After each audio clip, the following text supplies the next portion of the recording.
our... Hvala. The costume you've seen before was made during our workshops that we organized at ULUS Gallery last week.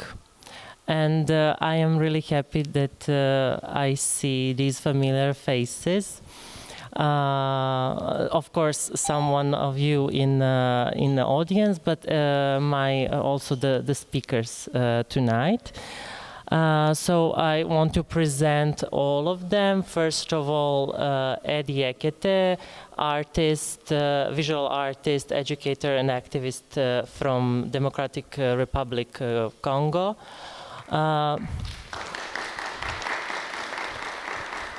Who was really, he was accepted our friendly invitation, and we are really glad to have him here for the first time in this part of the world. So the next speaker is Ivana Momčilović, dramaturge and independent researcher based in Belgium. Who is a yes, okay, it's time, who is initiator of one international platform PhD in one night and initiator of one research and artistic residency in Belgium, where I've been multiple times, and Eddy, where I met Eddy actually. And with whose help we did this cooperation. So we did this cooperation with PhD in one night and Orangeries de Bierbais. So the next speaker is Célia Charkaoui, curator from the Royal African Museum from Brussels. And a very good friend of Eddy's. And our next speaker is Mirna Udovčić, an architecture based in Zagreb. Please, one applause for her. Because she was self-organized as all of us, and she joined us in Belgrade. And her work, you can see her work here, and it is installed on my left side. So we can start because it's already, but we will try to be very responsible. And I can play one video which shows the state in which that many of us don't know, and it is about Kinshasa and the Kinact festival that Eddy organizes.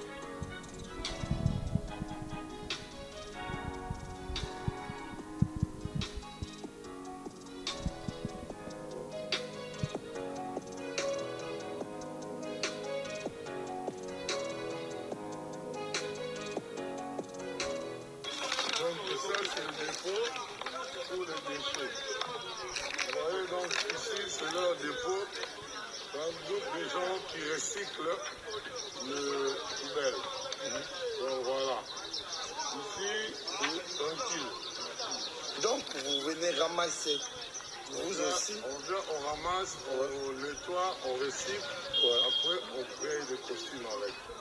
Des costumes, des objets, des masques, voilà. Mais est-ce que vous êtes soutenu quelque part? Non, on n'est pas soutenu. Hein. On n'est pas soutenu, c'est juste la conscience. Il faut avoir la conscience de ce qui se trouve dans notre ville, les déchets polluants, vous voyez bien, les déchets qui vont rester dans les sous-sols congolais qui noient des années, des années, des années, des siècles même. Donc nous allons mourir, il y aura toujours ces déchets qui vont exister. Donc ça détruit la fertilité. Donc c'est à nous, c'est notre responsabilité. Tout ça. on ne doit pas laisser ça comme ça. Donc on doit commencer à regarder la poubelle, parce que quand on regarde la poubelle, c'est là où on peut avoir certaines solutions de transformation ou bien de recyclage ou bien voilà quoi. Mais ça ne traîne pas dans le rue à certaines places.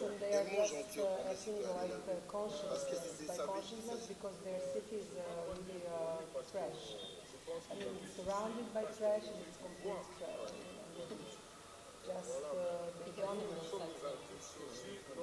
There it's apparently all cities.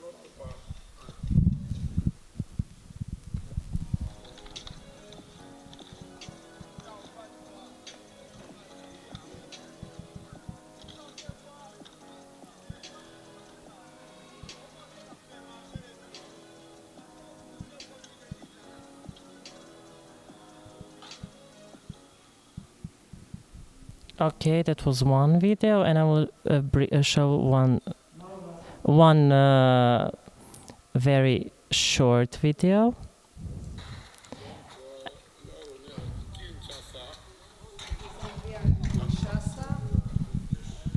We are in the capital of the trash African, but also European. It's Eddy who is speaking here.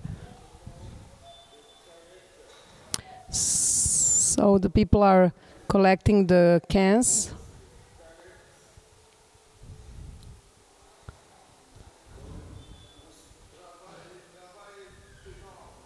Yes, it's enormous work to collect them and to select them.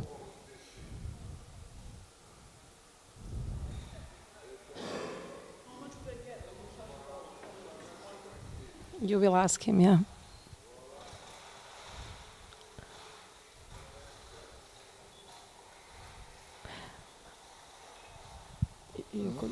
Tu peux répondre après.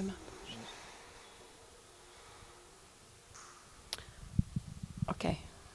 Maybe you could answer. Tu peux répondre combien ils reçoivent par heure ou par journée ou par ceux qui sélectionnent?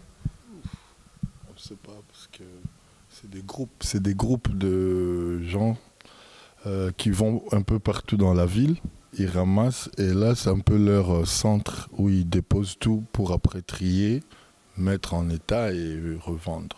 Et vous rachetez? Nous on vient racheter.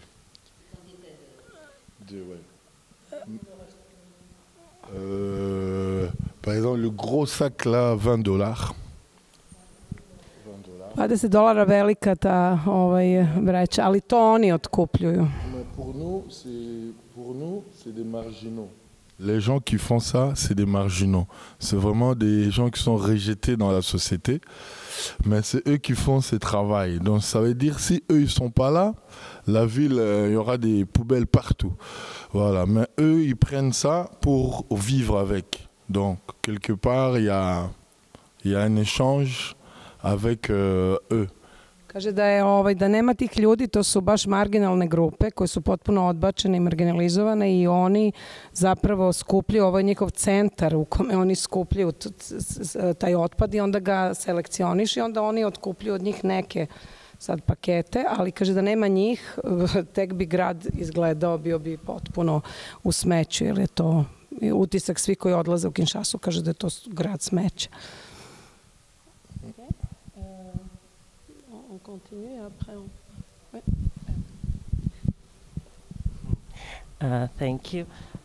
So we will present you. So Ndaku Belle is a collective that Eddy initiated in Kinshasa, in the center of the city of Kinshasa, where he gathers people from the streets and give them basic needs such as a place to live and also food. And they work collectively on organizing the Kinact festival that we saw before, as well as all those costumes that you saw before.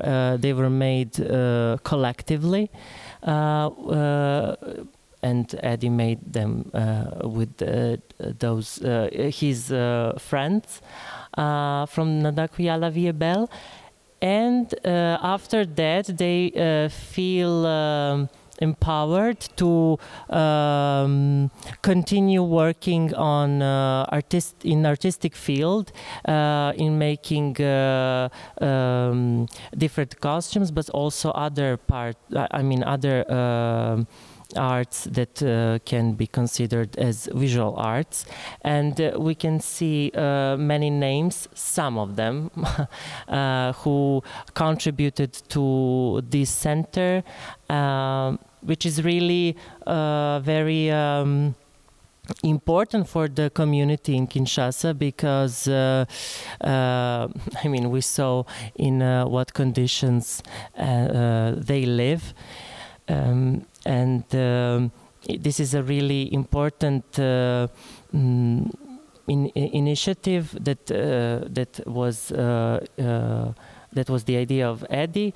And although he works in Brussels, Belgium, and France, and Paris, and even all around the world, he always comes back to Kinshasa and organize those great festivals, which raise awareness and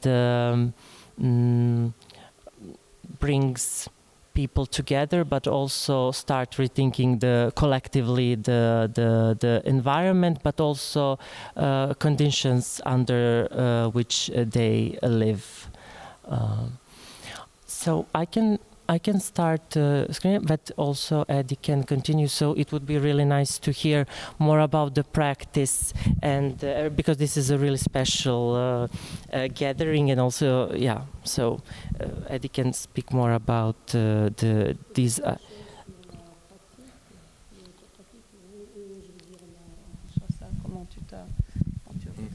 Tu choisis une carte blanche. Qu'est-ce que tu voudras dire aux gens? Que c'est rempli des déchets.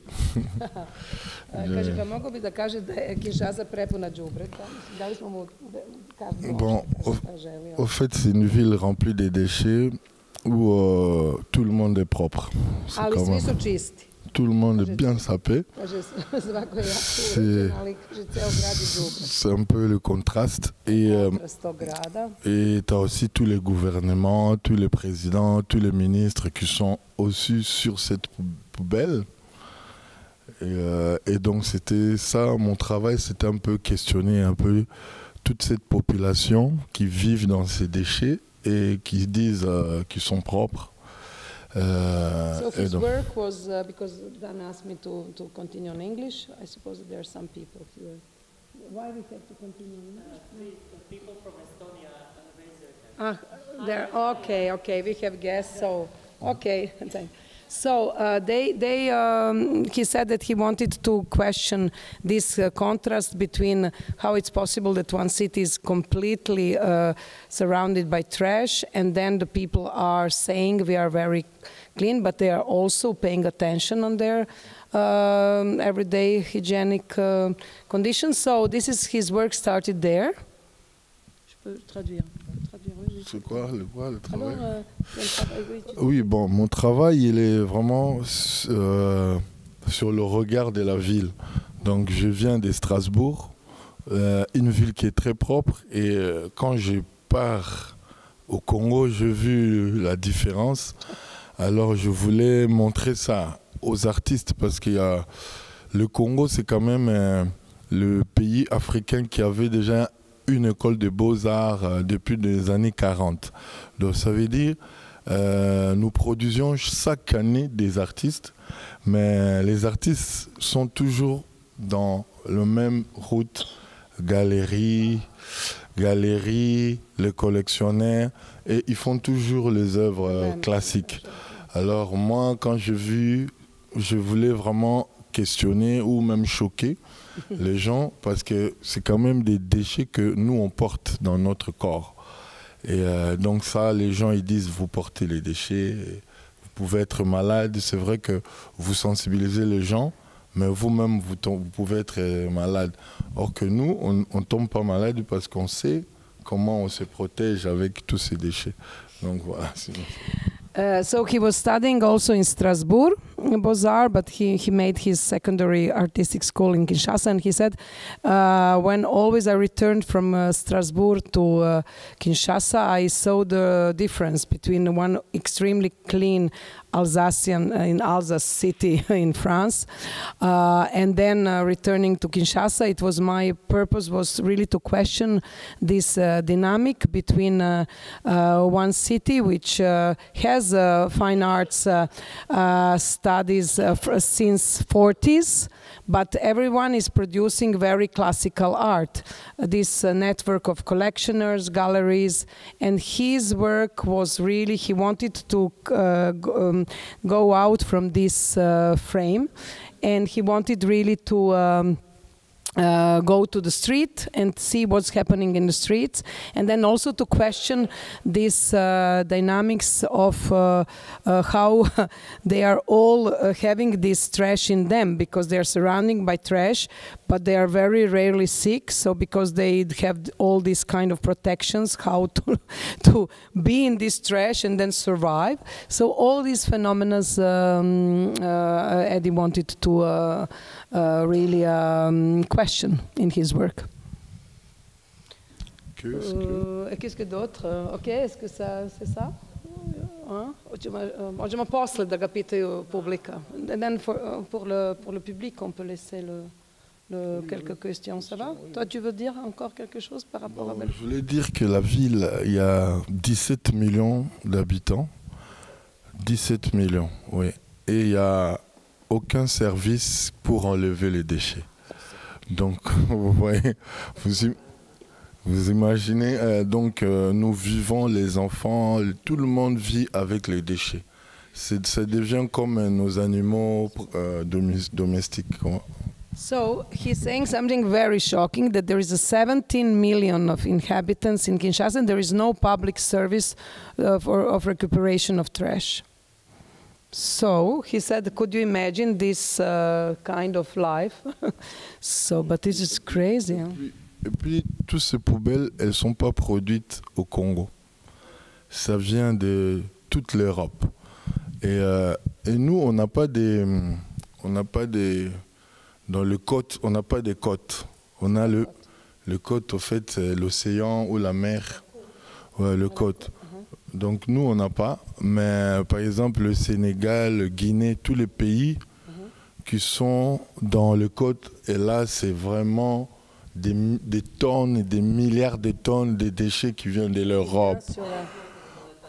Oui, mais on n'a pas, mais vous voyez, on n'a pas, mais il y a beaucoup de déchets. Donc c'est vraiment ça le problème, mon problème. Kaže, to je evropsko đubre, dolazi od svuda, ali ga mi proizvodimo, ali kaže, sorry. So this is also European trash, he says, but then what is interesting that they don't have a beach and coast, so in Senegal and quel autre Guinée, so there's really phenomena, and Ivory Coast. In those countries, you are on the beach and then you see all those walls of the trash, but then they don't have that, but they are surrounded in the city. You don't see any more channel. They are walking, there is no more water, if I understood. So, because Célia is also very often there, so she knows. So, maybe it's, this is for now, and then the people could ask you later. It's okay? Do you want something more? Okay. So, Tane. So thank you, Eddy. We can continue showing this presentation, but we can start with, then we can continue actually with Ivana. Yes, and because it is really important to say that, as I mentioned, that Eddy and I met at this residency, Orangeries de Bierbais in Belgium. It is really, they have a very important role in collecting waste and also helping Eddy with the costumes and also with many other artistic stuff and events. So yeah, Ivana can tell us more about that, and as well as residency. We can mention. Yes. So thank you, and thank you, Tane, for all this program and that possibility that we are all gathered, because I would just like to say that we all met in residency very often. They are our guests, and Mirna will tell you how she was inspired by the work of Eddy, and then Célia will say also her connections. But there is this common place, it's Orangerie, and I'm very proud to say that Eddy made now from 2000, I think that you are making these costumes. 2000? Yeah. And then, yeah, and when we met, I think in 2023, and he never get this kind of repertory of all costumes. So I'm very happy to say that we made this initiative, and then with the help of the Biennale of Youth artist, Victor, who is not tonight here, and Tane, then we repertoried, I don't know, I think that there was 100, and Jovana also, yes, and she's not here also, I don't think, tonight. So maybe it's good that you go over, that we just see the... So what is funny is that we were taking from Facebook, from Instagram, from some images that he sent us, and then Eddy was not even able to remember all the costumes that they made. And what is really great in this they have this place, a common place, collective place, that the people, when they go on the procession on the street once per year on this festival, some new people, young people, they come and they stay to live there, and then becoming artists somehow, because they were not artists by profession, but they collect waste. And then while Eddy was several times in Orangerie, they were sending him images and saying, look, we made this costume, this costume. So we are very happy that we also start to repertory the names of those young people. Some of them left collective, some of them are still there. But I don't know, what do you think? But just for me, it's a brilliant contemporary art. And we hope to finish this document because since that we close it, there are so many other costumes, but so we will never finish it. But still, we will just present it. Maybe there are some text missing. We have still to write some text in Orangerie, and then to add also Celia's text, that because she's really working a lot with Ndaku, this collective place. And you see everywhere also we try to repertory what are the material, what is the material, because it is so incredible. Only cups of distilled water, for example, and to find all that, it's really alchemical process. So yeah, I think really for me it's incredible work and incredible also collective intelligence in work place. So maybe it's nice just to see until the end. I don't know how many pages we have still, but this is a tobacco. Could you imagine from only cigarettes? And this is Eddy in 2020, only cigarettes. No, it's really just incredible work. Electronic material, plastic cups. Yeah, so many shirt packages. Yeah. But whiskey labels, yes, I asked him what is this. Then, yeah, whiskey labels. Just the whiskey is yeah, also sold in some plastical bags, but incredible, yeah. Incredible. Incredible experience, and also I heard there is now garbeology. Archaeologists are also researching this kind of contemporary trash. So there are some garbeologists very interesting in what Eddy is doing, that some colleague from us in Zagreb, she connected us with them, and they, yeah, it's anthropological work. But so could you imagine cassette and VHS track. So only this burka is made from this material. And toothbrushes, could you imagine how many you have to, I mean, kilos of trash to really distillate to find that. Yeah, I have a question for Eddy because I never had opportunity to ask you. Combien de temps à peu près pour une matière comme ça il faut pour trouver la même matière à peu près comme ça parce que c'est pas cher. Faire ou bien Non, c'est rechercher la même matière. Ah, mais c'est facile, il y a des poubelles partout. Oui, mais pour trouver la même matière, par exemple les brosses à dents.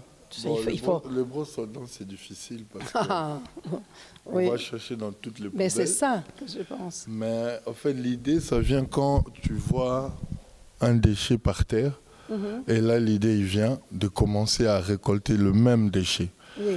Et donc, c'est aussi comme une envie. Le temps, et après? Les temps, ça peut te prendre 2 mois. Ça peut te prendre 1 mois. Yes, it could take 1 or 2 months to collect from the same material all the items, because they said that the idea really comes when you see something on the street, because you are surrounding every day with some objects, and then you see it and then you say, okay, maybe I could start to collect this, but then... Parce que maintenant, le défi, c'est que tous les artistes cherchent de nouveaux déchets. Donc ça devient comme une drogue, on cherche... Si tu vois un nouveau déchet, tu prends ça rapide, sinon ça sera la 2e personne qui va trouver. So he became influencer. I'm just kidding with him, because now everyone really, there are many people searching in Kinshasa new items of garbage to start a new costume, because if you don't take it, then someone else will take it. So this is how they made. So, but you see, CD, all the car tubes. I mean, so many electronic materials they also used. Oh, this one is also plastic and radios, only old radios. I like very much water containers. Also, this one is really great. Yeah, all those are. Yeah, again cigarettes, and then this is also very beautiful. This with the. Sorry. Yes, and then we could. Yeah. Okay, Oui, tu voulais dire? Il y a aussi chaque costume, c'est un problème de la rue. C'est vraiment chaque costume a un problème. Par exemple, celui-là du fond. Oui. C'est des fils électriques et nous avons le plus grand barrage d'Afrique, mais on n'a pas d'électricité. Donc c'est vraiment... So he said that they tried to, every costume really shows and show up some problem of the Congo society. For example, this one with the electric cables is really pointing and highlighting the problem that they have a biggest, ne znam kako se kaže barrage, dam for electricity, but they don't have electricity. They have a biggest in Africa, but they don't have. They are not producing electricity there. So and they have a problem with electricity. So, yeah, because but they have this hidrocentralu imaju. So this is the because they sell the electricity to China, okay, and then and South Africa, yeah. Yeah, he said also we are going to do that in Serbia. So we are going to make... Yeah, but it's already behind the curtain preparing. So you could maybe continue. It's okay? Okay. Yeah, Célia? I think it's a nice transition, what you said, like about the fact that this electricity is leaving the country, because this is exactly what I'm working on. It's extractivism. And I really want to explain how meeting Eddy and all his work really changed my way of working on this extractivism, because I'm an anthropologist, an archaeologist, and I work on the provenance research for restitution of the cultural good to Congo for Belgium. So, so I work in the Africa Museum, which was the propaganda organ of King Leopold II, and then about the colonial power. And now it's a museum that is supposed to represent Congo and broadly Africa, but it's clearly Congo. And when this project of restitution appeared in 2022, it was very theoretical. Like, we had this list of 85,000 objects coming from Congo from the colonial era, and we had to decide if it has to go or stay. And when you look at this from a very theoretical point of view, it makes no sense already, but when you start to experiment and really work with people who are actually artists, cultural practitioners and everything, it's clearly nonsense. So where we met is that I arrived in Congo, in Kinshasa, with my idea and the idea that I was the expert on this question and that everything had to go back. And suddenly I arrived and I saw what Europe didn't take and what it left, which are the garbage. And showing the museum where you are working. Yeah, this is Imperial Museum. Yeah, so colonial past, yeah. In a word, you can definitely see how it wanted to show the power of colonization. And it was really a showcase to all the things that were extracted from Congo as a good thing. And I arrived there and I saw that my big theory has no interest there, that it was not rooted.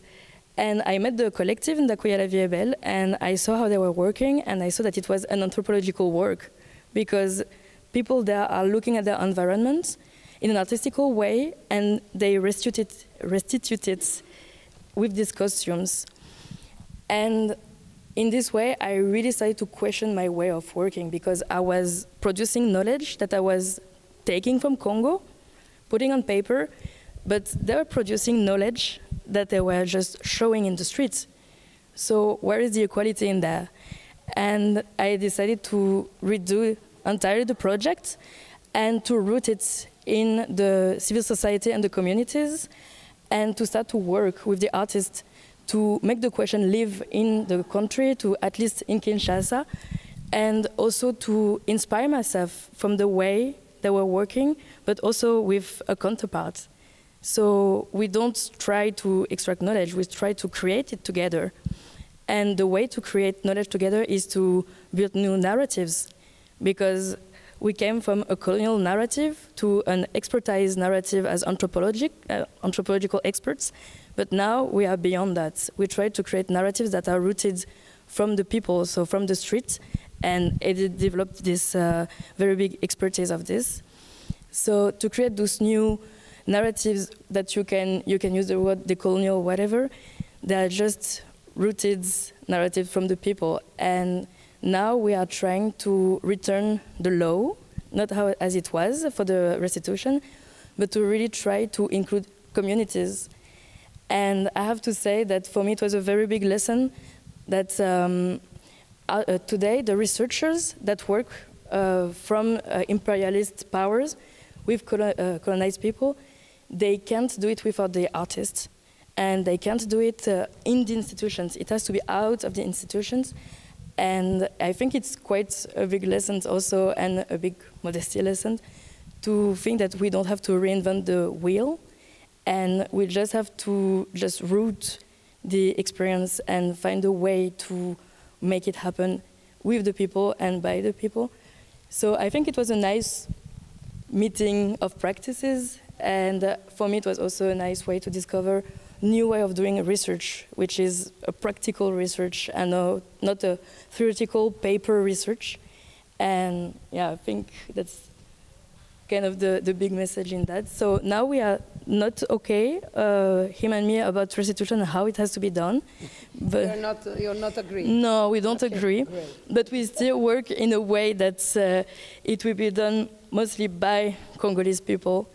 And whatever is the outcome, at least it's not for Belgium to just put the dust under the carpet and ignore the rest. So my last word is really that artists are really necessary today in those big questions of imperialism and neo-imperialism and everything that is happening right now in the world.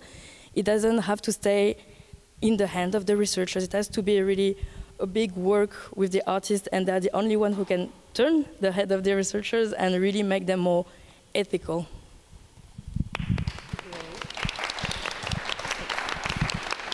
Tu prends les questions maintenant? The questions afterwards for everyone. Okay, so we pass on Mirna. So we give you the Mirna to go. Yes, you will have to manage the microphone and also the computer. So we will have a presentation, a very brief presentation by. Relax, everything's fine. By our dear guest Mirna, who is an architect and who was actually inspired by Eddy's artistic practice of upcycling. So, as a resident of Orangeries de Bierbais this April, she produced very interesting work, which she will present to you now. So, but we need to change laptops, and that's okay. Yeah, right. Okay, just 1 minute, and then we will continue.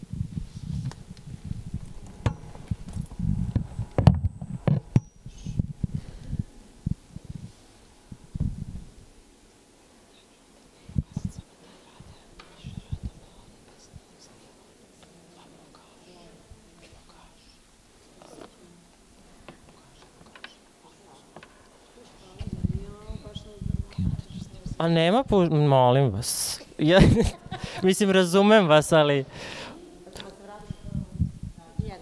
Dobro, dobro, mi ćemo početi.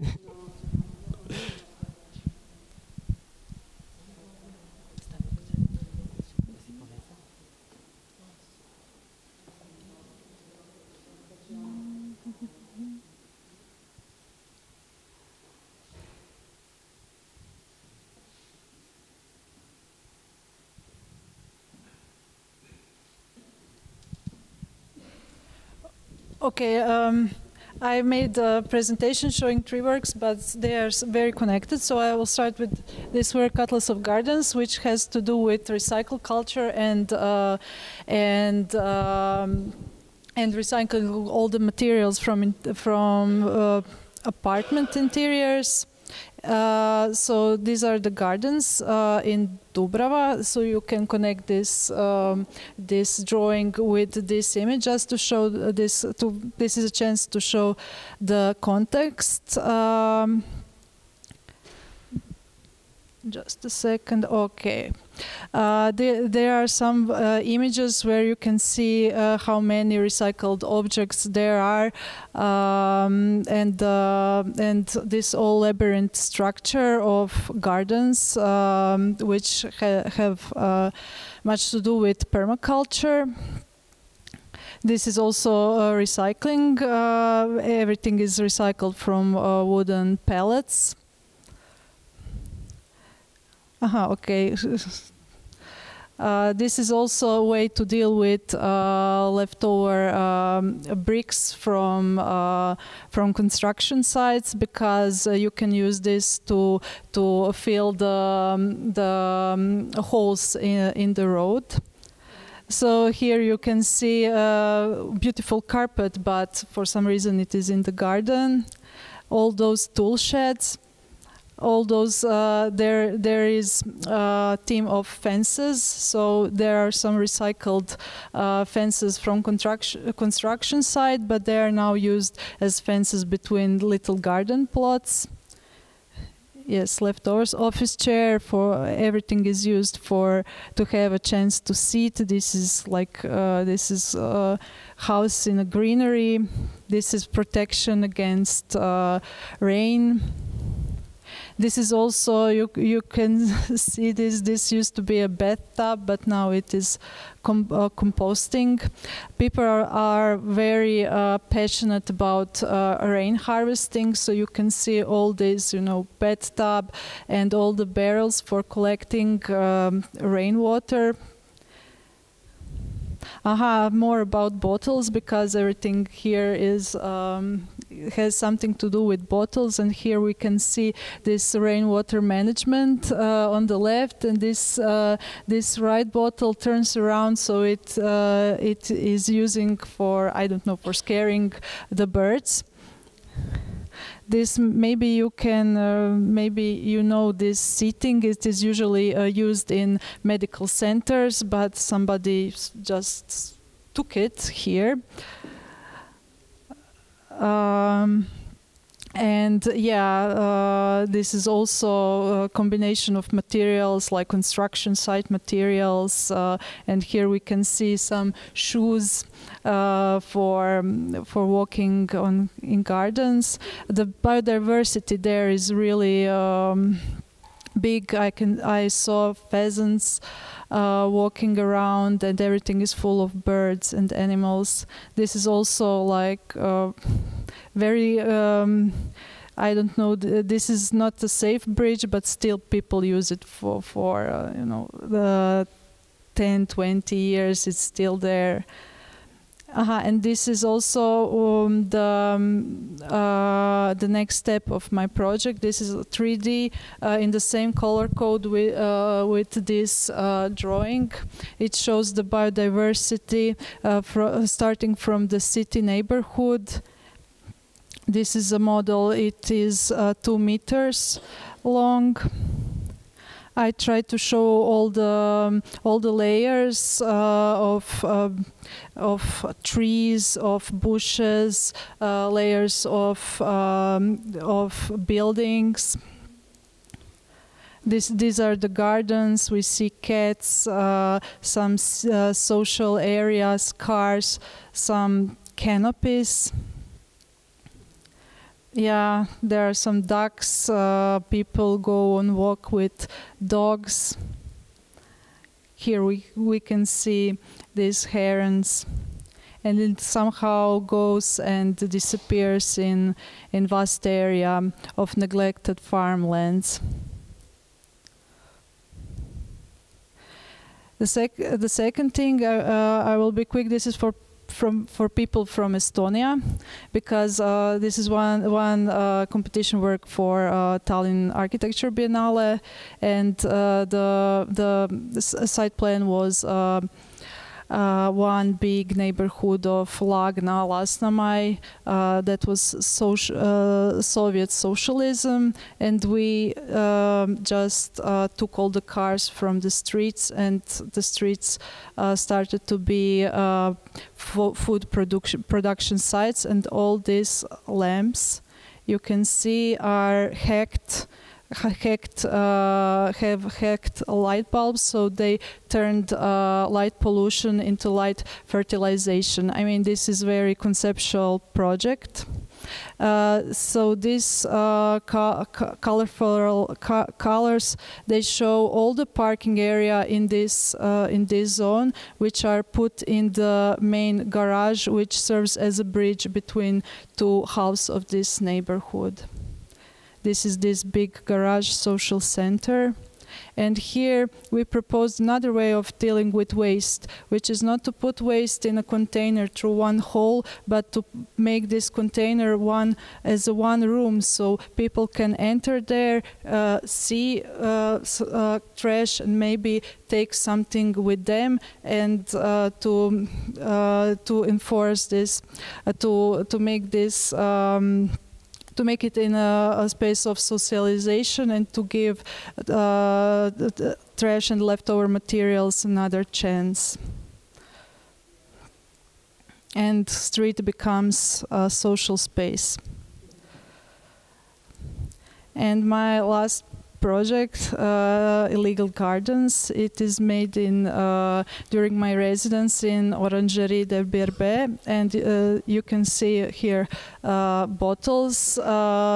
At first, my proposal was to make some kind of greenhouse, but then I watched Eddy's artwork and his presentation, and I changed my approach to this topic. Instead of one big or conventional greenhouse, I decided to make little greenhouses which are portable, and to make it as kind of land art, because I didn't want, this was a chance to make something beautiful, and I think it can be utilitarian as well. So these are little greenhouses where I put soil, and I put some seeds, and Ivana told me that this was actually experiment. I didn't know how will it be in the end, but all the plants really started to grow, and then they were replanted in this big, beautiful permacultural garden.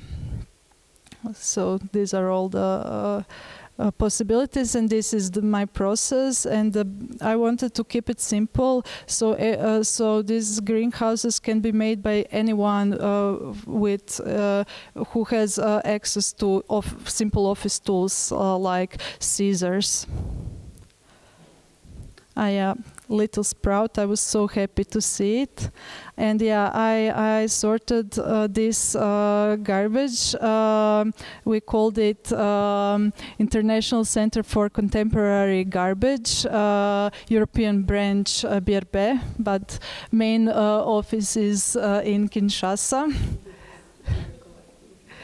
Yes, so much of it. Yeah, and I was really, I mean, we see plastic as mostly as a trash, but when you start work with it, then you realize it's beautiful. Here's that permacultural garden. This was my plan for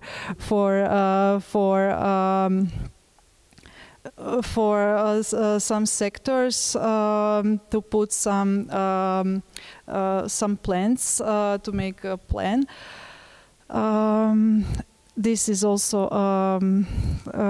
some part of the process. That's me working with it. Yeah, and this is the last one showing these bottles in this permacultural garden. Yeah, thanks.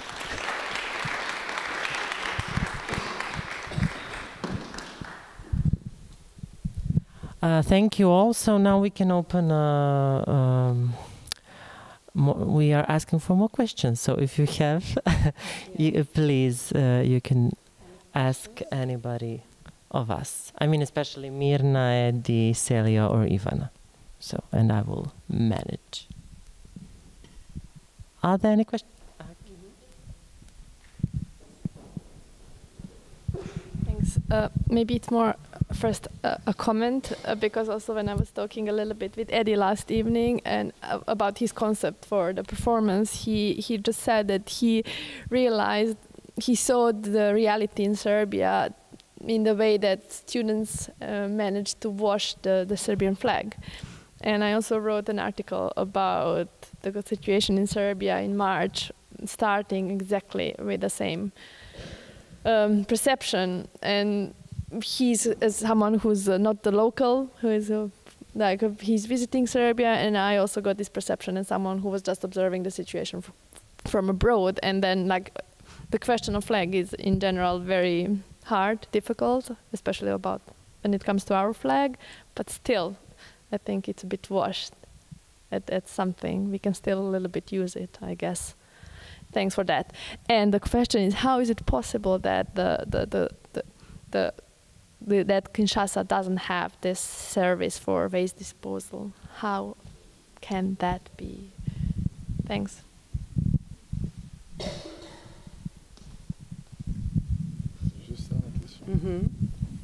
Bon, et tu sais ce qu'elle a dit, hein, que tu as quand même une personne d'extérieur a compris que les questions de drapeau étaient vraiment la question que quelque chose s'est passé avec ce drapeau. Et elle a commencé son article, elle a vécu en Berlin, et puis elle a vraiment dit les étudiants de Serbes ont lavé finalement le drapeau serbe. Donc ça c'était son commentaire. Et elle dit que c'est incroyable, vous avez vraiment eu la même perception. Et puis elle demande comment est-ce possible. Donc et ça c'est maintenant la question. Merci pour la question. Bon, moi le problème des drapeaux, ça fait longtemps que je travaille avec les drapeaux. Parce que par exemple si on prend en Irak, eux par exemple, pour montrer leur colère, ils vont peut-être brûler un drapeau français ou américain. Ça montre que là c'est la guerre. Ils cherchent la guerre. Quand tu brûles un drapeau, c'est comme tu brûles tout un peuple. Alors moi, ça m'a inspiré parce qu'il y a le feu. Et le feu, ça fait partie des 4 éléments. L'eau, le feu, la terre et l'air. Et donc c'est pour cela, dans cette performance, d'habitude je le fais, là j'ai adapté vite parce que c'était là, mais d'habitude je le fais à l'extérieur parce qu'en fait, un drapeau, on peut aussi, par exemple le drapeau serbe, on peut le mettre dans la terre et puis on salit parce que la Serbie peut-être était très sale. Mais on peut aussi prendre ça, on met dans le feu. Et là, c'est un autre message. Mais je trouvais un message qui est très poétique parce qu'il y a l'eau. L'eau, c'est le nettoyage. Donc, comme au Congo, on dit, si tu n'aimes pas boire de l'eau, soit tu te laves. Tu aimes beaucoup te laver. Si tu n'aimes pas te laver, soit tu bois beaucoup de l'eau. Donc, nous, l'homme ne peut pas éviter l'eau. Mais le feu, ça nous aide à faire autre chose. Pas à se faire du mal, mais ça nous aide à se réchauffer, à faire à manger. Mais quand tu prends les drapeaux, tu mets dans le feu, c'est autre chose. Alors moi, avec tout ça, donc moi, le message, c'est de dire que la Serbie ne doit pas être comme le Congo et le Palestine. Parce que nous, le problème du Congo, on a beaucoup de minéraux, ressources minérales, et ça crée des guerres. Par exemple aussi en Palestine, c'est aussi la même chose. Et ici aussi, je sens qu'il y a beaucoup de ressources. Et donc, ça peut devenir comme le Congo si on ne lave pas les drapeaux. Si on ne le met pas dans l'air, que ça purifie les pays. C'est un peu ça. Je vais d'abord traduire, après tu vas lui... Parce qu'elle demandait vraiment comment il n'y a pas de service de nettoyage. Okay, I will very shortly say, he first wanted to make a comment on his performance, that he's, since a long time, Eddy is working with the flags, and he said in different countries, for example in Iraq, he saw that people they are not glad with, they burn the flags, American or French, and then it's really a big statement of wanted the war, to make a war with this country, or really very clear message giving with this fire element. So he's working with 4 elements normally, but here there was not the possibility tonight to make it, so he's working with the fire, water, soil, earth, and air. So he felt that in Serbia there is this problem also like in Congo and in Palestine. So there is a lot of resources and strategical points, and he would like that Serbia does not really enter in this also a state of war because of his of the elements and extraction. So that was his message about the flag tonight. And then there is this still question of how this is possible to not have a public service of cleaning. Est-ce que ça tu peux, parce que nous on est choqués que ça n'existe pas. Bon, je sais pas, parce que peut-être les gouvernants sont incapables. mais parce que ils voient, ils passent, ils voient, mais ils font pas le travail, donc ils sont incapables. Et aussi peut-être parce que nous avons une grosse immigration de beaucoup de personnes de l'Europe qui viennent. Donc et c'est ces déchets.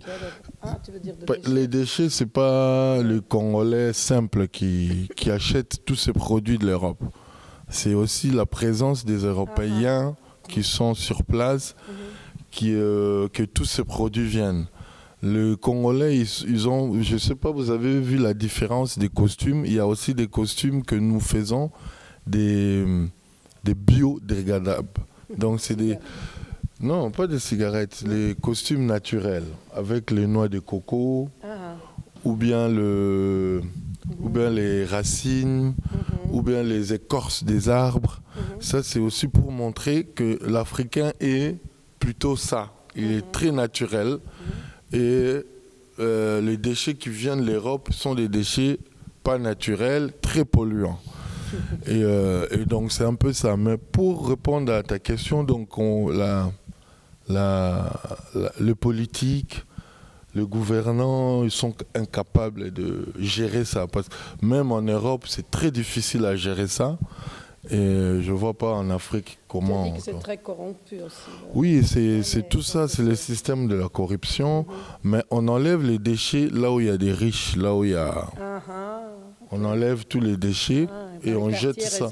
Oui, résidentiel, et on jette ça chez... So there's different levels of answer on these questions. He said he thinks that apparently they're incapable to organize that, but this is a very corrupted country. Of course, there is, in the very rich areas of Kinshasa, there is no trash. So all the trash is then coming in the other areas. But the point is that he didn't say that, but he's obsessed by the Monsieur La Poubelle, who, there is a guy who really invented Cante za džubre, I don't know how to say it. Trash bins, which name is Poubelle, and he's really dedicated one work to him because he said really in Kinshasa there is no such a service. I mean, it's very, for us all shocking, but it does not exist, and he thinks that it's also connected with this idea that there is a lot of presence of European people bringing all this trash in Kinshasa. So he likes this difference in the costumes, that he showed that there are some coconut costumes or roots or different natural costumes, and this is African trash. But then when it comes to the European trash, it really became very not biodegradable. And it's very complicated to eliminate. So he really likes, I mean, he invites also the people to see in all those materials, to see also the difference. And he thinks that also a very big problem of how to deal with all this, what Europe is sending to Africa, but also what Europeans in Kinshasa are also throwing away. So this is it. I think that maybe some other questions could be. Yes. Is there more? Okay. Wow. I wanted to say something, but first questions. No. First questions. I don't need a mic. It's because of the video. Aha. Okay. First, Eddy, congratulations. I'm really impressed by your work. I was watching the presentation, and I'm amazed how many names I also saw beside your name. That means you inspired a lot of people to follow you. So that's a really huge thing. Kids, do you want to?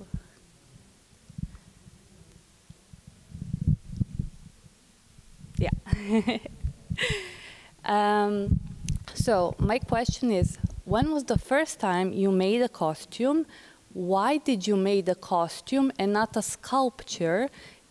Is it because you want to show that we are becoming trash because we are surrounded by trash? And is it possible, I don't know, to make an exhibition with all the works? Because all the costumes are very, like, they were thoughtfully made. So is it possible to make an exhibition with all the costumes and literally to make a documentary? Because for fast fashion, there is a documentary called The True Cost, and I think your work should be absolutely filmed, recorded, and sent to the world, because we should really learn what trash is doing to us, to our bodies.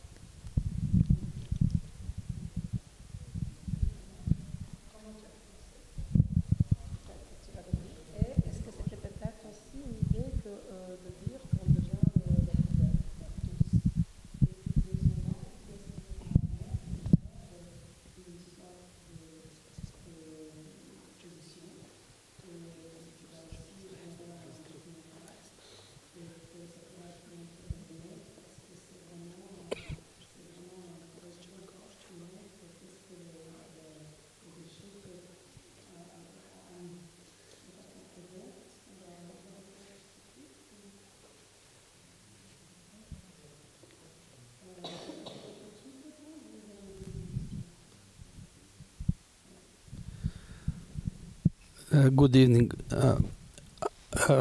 Thank you for the presentation and for performance. Performance was very inspiring. I have what we can wash together. You know, it's a good.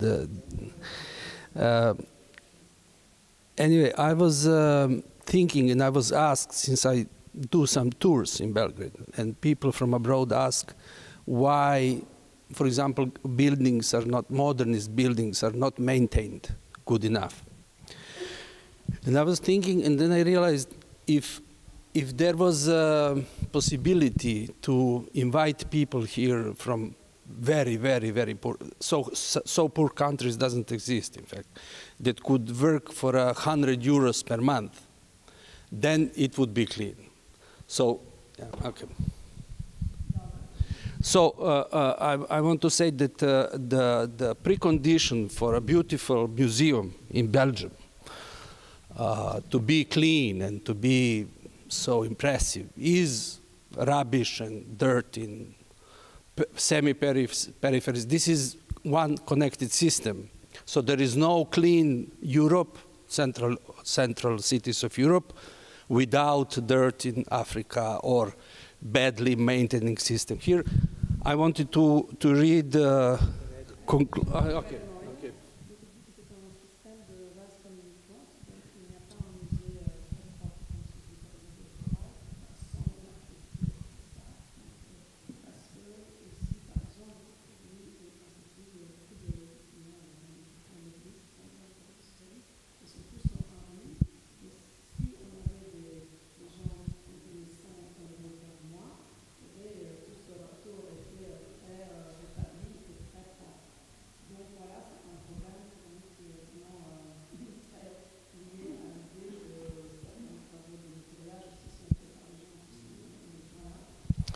I would just read a few words from the last paper by Jason Hickel, very important scientist who just calculated the amount of the plunder of global south countries and economies by the global north. So, plunder, pljačka.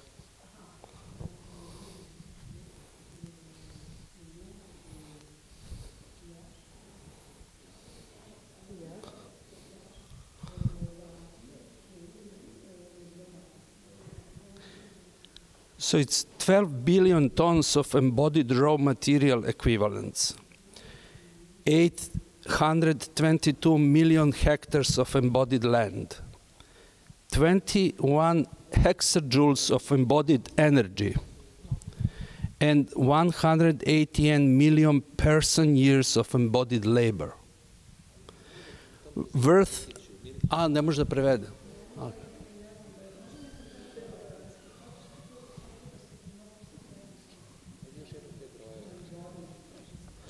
It's like 12 billion tons of embodied raw material equivalents.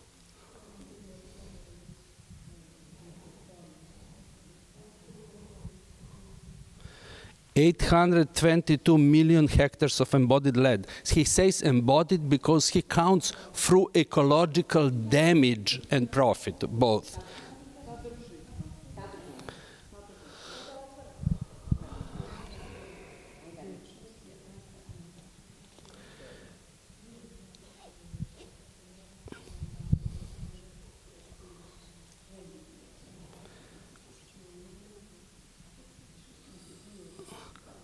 So now to go just to the end, embodied labor, and in the end, $10,000.8 trillion in northern prices, enough to end extreme poverty 70 times. 70 times. So even the 10% of this plunder that goes to museums, and also here, you know, we sort of half benefit from that, could be enough to pay a cleaner in Kinshasa 3,000 euros per month. Just 10%, you know, and doctor to pay doctor 15,000 euros. So to be clear, when you mention restitution, just to know what we are talking about. And now I have to criticize a bit of your work. I wouldn't produce anything related to this plunder and crime, which started in Zaire, even with Lumumba. We here decontaminated Belgium embassy when they killed Lumumba. It was totally, in fact, sanitation was imposed, you know, like. So all this, like, in the end, I would never produce anything that pleases the Western eye.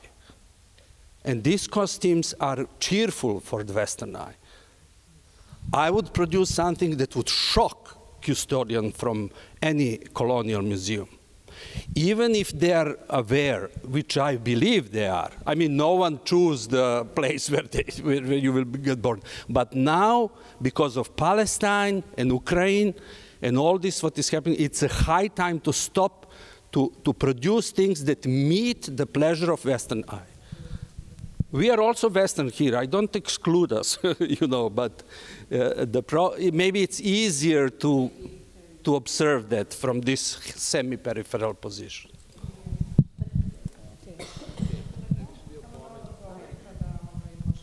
Okay. Izvinjavam se, malo duža. Mais toi, tu peux répondre comment toi, ce travail pour toi, comme restitution, ce qui est, parce que.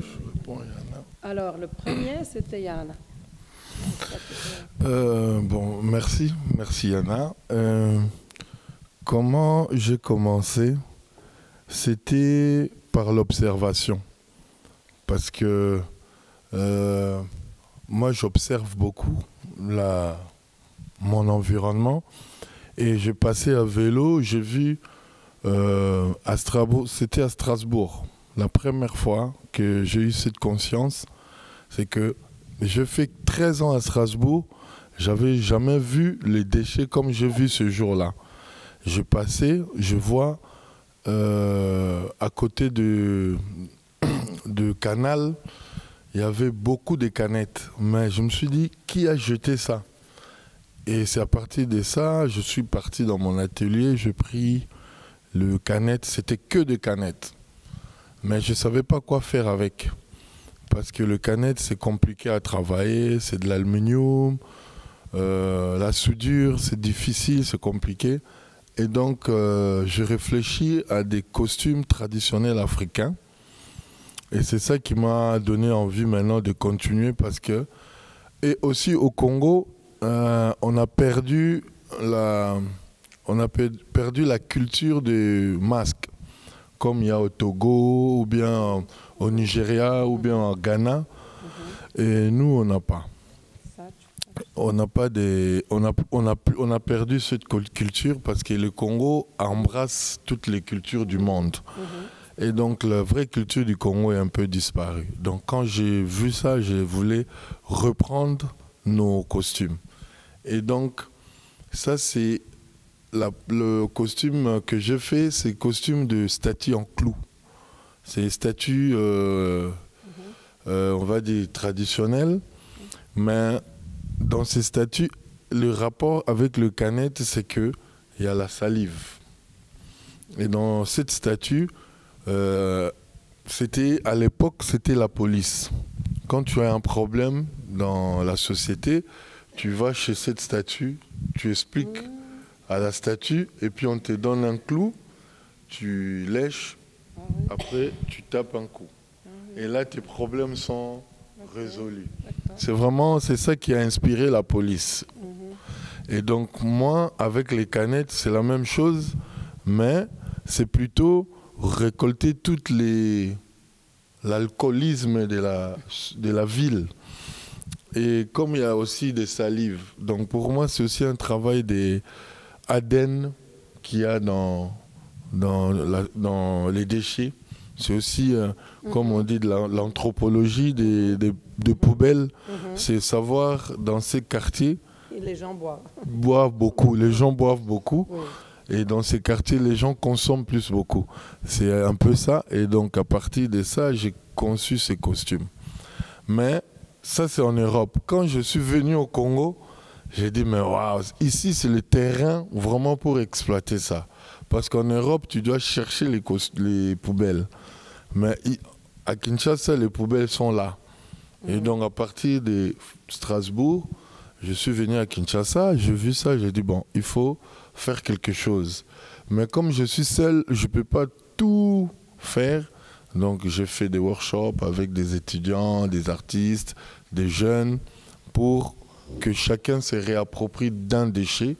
Comme on est plusieurs, ça va faire peut-être, bon là il y a au moins 200 costumes, on va dire il y a au moins 200 styles des déchets et des plastiques très différents, parce que dans les plastiques j'ai fait aussi des études de ça.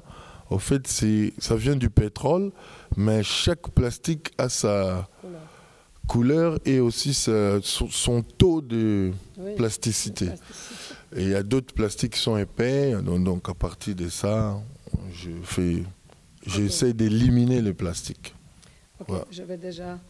So very briefly, so he was studying in Strasbourg. 13 years he was there. He was a basketball player also, and studying also parallelly fine arts. And then one day he saw so many cans that he never saw it during 13 years. And then he said, but this is something I have to really think about, and how it came that here the people are drinking so much in this area. So he connects that also with anthropological research, so you could really see in the city who is consuming what and how the trash is distributed.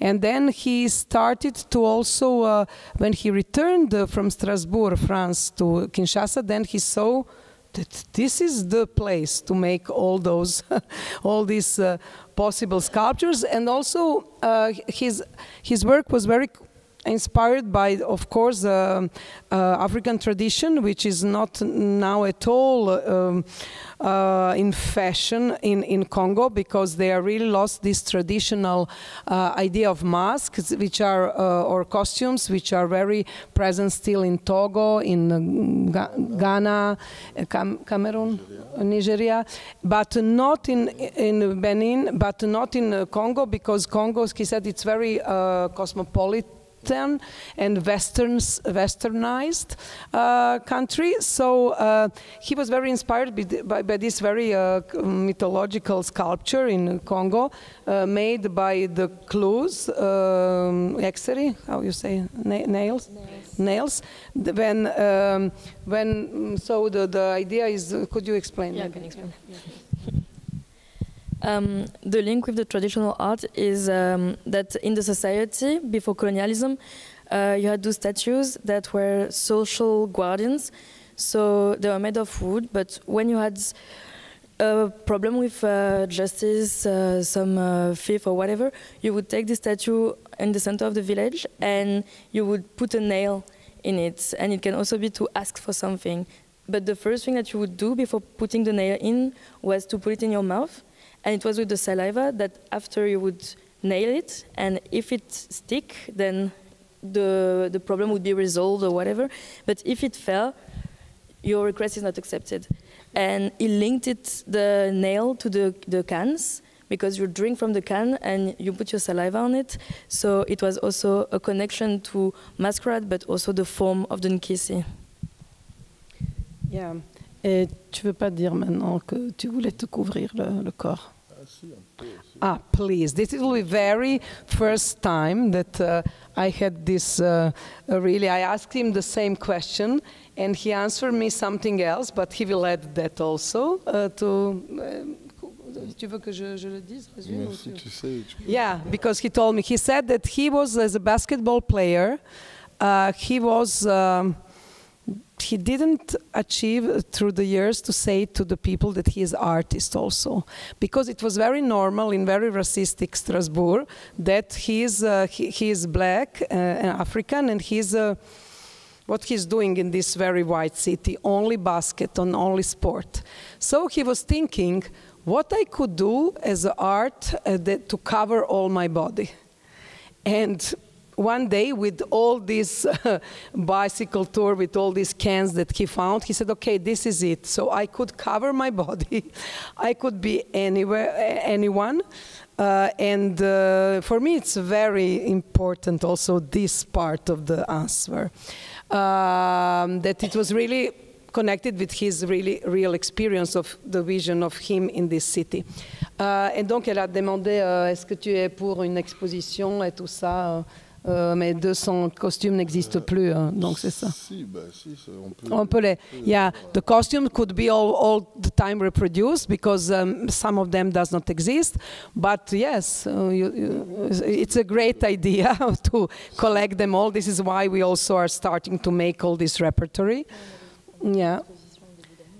And then they were making with the French Institute one exhibition where they already, and Célia was also in it. Yeah, so it's not the 200 costumes, but we had an exhibition at the beginning of this year where we showed everything from the house, so from Ndaku. And the idea was that the French Institute is always looking for partners to decentralize their policy, and we decided to centralize theirs. So we took all the costumes from the city and we put it in the French Institute. And I don't remember how many costumes were there, but I think 70. 70 costumes were there, and also the artwork. So it was a first overview, because I think it was the first time all the costumes were taken off the house and showed. So it's the beginning. And yeah, beginning, and you could see some of them, and if you follow Ndaku, La Vie est Belle, there is their page of this collective center, then there is Eddy putting a lot on it, and then you will see other links also. I would like just to say that we thank Jana, and I would like to say the comment that Eddy made to Jana's work, because she's also working with the garbage, with the trash, but making some for him. He said, comparing to Jana, it's really, my work is completely dirty, and he was fascinating by your work also. So maybe it's nice also to say that you're a costumographer, or yeah. So this is also one, so who is interesting to see what are you doing after that they could ask you. And then maybe to answer to Milikic's comment that you will not, mais peut-être de répondre qu'il dit s'il était toi, mais donc déjà ça c'est une position, il n'aurait jamais fait quelque chose qui aurait qui va plaire les Occidentaux. Est-ce que tu considères que ce travail plaît les Occidentaux? And I think it's good that both of you answer this question. Bon, normalement, c'est pas plaire, c'est que tous les gouvernements du monde ont un problème avec les poubelles. Tous les gouvernements ont un problème avec le pétrole.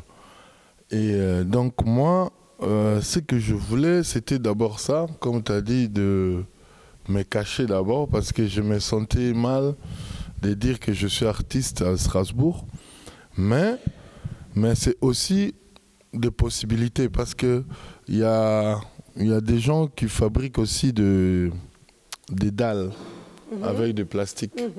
Donc, au fait, c'est des possibilités. Il y a d'autres qui le refait pour que ça reproduise du pétrole et du gasoil et de l'essence.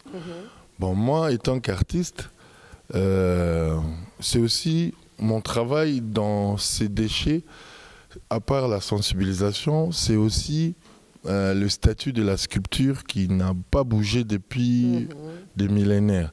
Donc moi, l'idée, c'est les poubelles qui bougent, mais c'est pas vraiment les poubelles, c'est les sculptures. C'est des sculptures qui bougent, parce que les sculptures, ça fait longtemps, ça bouge pas. Donc c'est un travail de recherche, c'est un travail expérimental. Donc je n'ai pas cherché à faire plaisir, mais en Europe, on respecte l'art par rapport en Afrique. On respecte l'art, même si les gens ne sont pas éduqués à l'art, mais ils se questionnent, ils regardent. Mais en Afrique, une œuvre, personne ne va interagir avec. Donc c'est un peu ça, c'est que les Européens, ils ont vu, c'est une solution parmi d'autres. Donc c'est pour cela que ça marche un peu ici. Mais au Congo, ça ne marche pas parce que c'est aussi une éducation de l'art, de l'environnement et aussi du plaisir. Parce que l'art, c'est quand même se faire plaisir à soi-même. Voilà, quoi. Okay, very shortly. So he said that first he really wanted to hide himself in Strasbourg, so that was one purpose why he started to make that. But also he was making, and this is what I didn't translate, making study about petrol, and he really recognized that there are so many, because plastic is coming from petrol, and then there are so many density of plastic and then colors, and he started really to see, okay, this is connected with the petrol crisis and also the use of petrol in the world. And he said, I didn't really start this work to please anyone.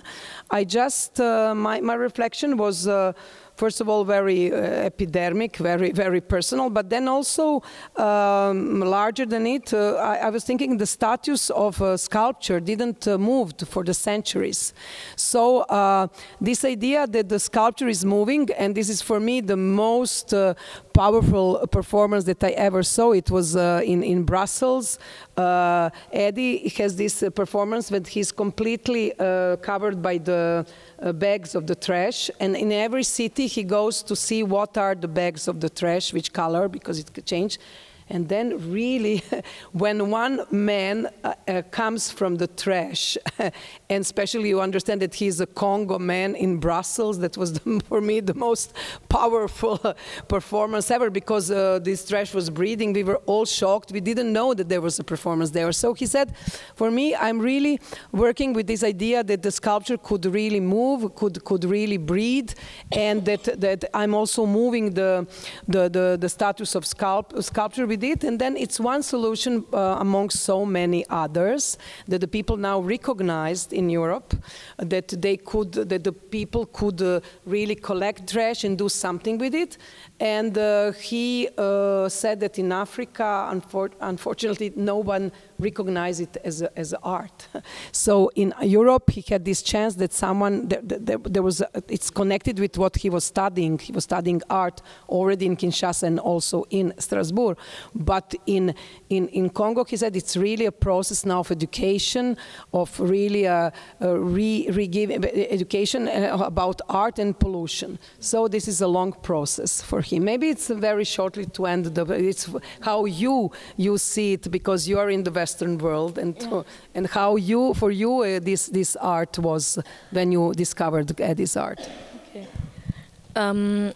So I discovered his art the second time I went to Congo, and of course the first time I went there, I was shocked by the amount of trash, the city density, and everything that can just jump into your face when you arrive there. And the second time I went, I just wanted to discover Kinact, so it was really par hasard. And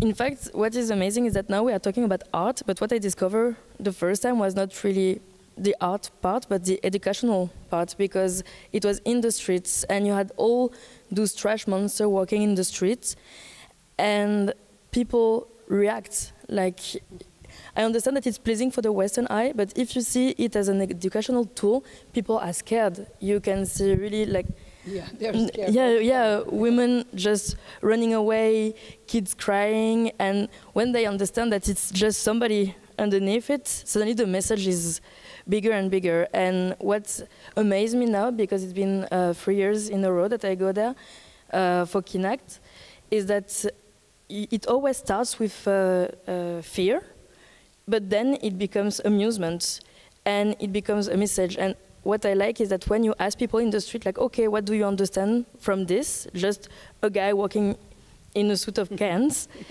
they will immediately say, like, we can't live like this. We can't accept this. And a lot of people said, those are not our trash, so why is it here? Why nobody is doing anything? So I think it's nice to see it as a very beautiful art, but we have to just center also the activist part, because it's really activism when you see it in the streets, and mostly in Kinshasa, more than in Europe. I think it's really made for Kinshasa and to make the line move also. Thank you. I think that we have to go out. We could continue outside. Is it your yes, because we need to close the pavilion, but we are very happy that we can invite you outdoors, yeah, and that unfortunately we need to finish this talk, but if there are more questions, we can continue. Par exemple, ouais, c'est ça. Okay, thank you for joining us and being with us and supporting us.